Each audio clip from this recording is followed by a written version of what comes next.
Assalamualaikum warahmatullahi wabarakatuh.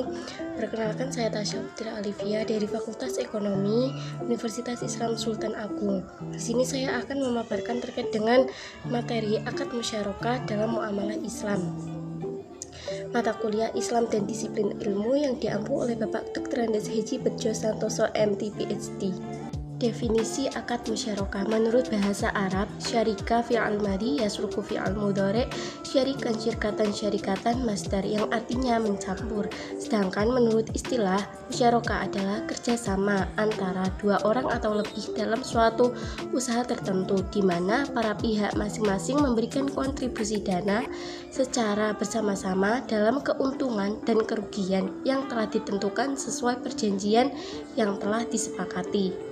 Dalil akad musyarakah dalam Al-Quran, hadis, dan ijma. Dalam Al-Quran, Quran surat Shad ayat 24 yang artinya, dan sesungguhnya kebanyakan dari orang-orang yang berserikat itu sebagian mereka berbuat zalim kepada sebagian yang lain, kecuali orang-orang yang beriman dan mengerjakan amal yang soleh, dan amat sedikitlah mereka ini. Hadis dari Abu Hurairah, Rasulullah Shallallahu Alaihi Wasallam bersabda, sesungguhnya Allah Azza wa Jalla berfirman, aku adalah pihak ketiga dari dua orang yang berserikat selama salah satu tidak ada yang mengkhianati pihak yang lain. Jika salah satu berkhianat, aku keluar dari mereka. Hadis riwayat Abu Daud. Yang ketiga, ijma. Ibnu Qudamah dalam kitabnya Al-Mughni mengatakan bahwa kaum muslimin telah berkonsensus terhadap legitimasi musyarakah secara global walaupun terdapat perbedaan pendapat dan beberapa elemennya. Skema akad musyarakah. Pertama ada mitra 1 sebagai nasabah, lalu ada mitra 2 sebagai bank. Kedua mitra tersebut melakukan kerjasama yang disebut akad musyarakah dengan melakukan sebuah proyek usaha, di mana proyek tersebut mendapatkan keuntungan. Keuntungan tersebut dibagi hasil kepada mitra 1 dan mitra 2. Jadi untuk keuntungan maupun kerugian itu dibagi rata antara mitra 1 dengan mitra kedua. Rukun dan syarat akad musyarakah. Rukunnya sendiri ada 4. Yang pertama ada ijab qabul atau sighot. Yang kedua pihak-pihak yang berakad atau aqidain. Yang ketiga objek akad atau mauqud alaih. Yang keempat bagi hasil atau nisbah. Untuk syaratnya, yang pertama mengeluarkan kata-kata yang menunjukkan izin masing-masing anggota syirkah kepada pihak yang mengendalikan harta syirkah. Yang kedua, anggota syirkah saling mempercayai. Dan yang terakhir, mencampurkan harta sehingga tidak dapat dibedakan hak masing-masing baik berupa mata uang maupun bentuk yang lainnya. Tujuan dan manfaat akad musyarakah. Tujuannya sendiri untuk pembiayaan proyek, di mana nasabah dan bank secara bersama-sama menyediakan dana untuk membiayai proyek tersebut. Setelah proyek itu selesai, nasabah mengembalikan dana tersebut bersama bagi hasil yang telah disepakati untuk bank. Sedangkan manfaatnya, yang pertama, lembaga keuangan akan menikmati peningkatan jumlah tertentu pada saat keuntungan usaha nasabah meningkat. Yang kedua, tidak memberatkan nasabah karena pokok pengembalian pembiayaan disesuaikan dengan cash flow atau arus kas usaha nasabah. Yang ketiga, lembaga keuangan akan lebih selektif dan hati-hati mencari usaha yang benar-benar halal, aman, dan menguntungkan. Dan yang terakhir, prinsip bagi hasil dalam musyarakah ini berbeda dengan prinsip bunga tetap. Macam-macam akad musyarakah ada syirkah al-amlak dan syirkah al-uqud. Syirkah al-amlak sendiri yaitu syirkah milik. Suatu syirkah di mana dua orang atau lebih bersama-sama memiliki suatu barang tanpa melakukan akad syirkah.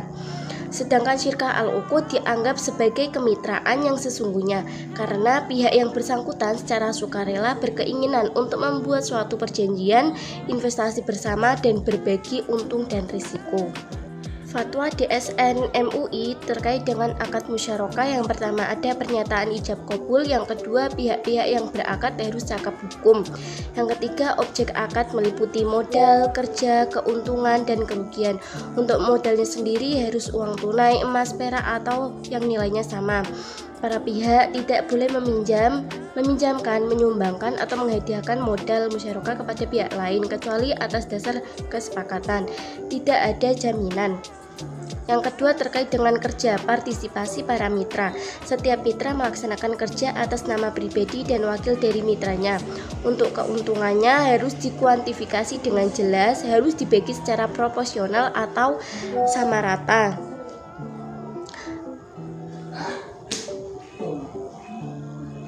Untuk kerugiannya dibagi antara para mitra secara proporsional menurut saham masing-masing dalam modal. Lalu ada biaya operasional dan persengketaan, meliputi biaya operasional dibebankan pada modal bersama.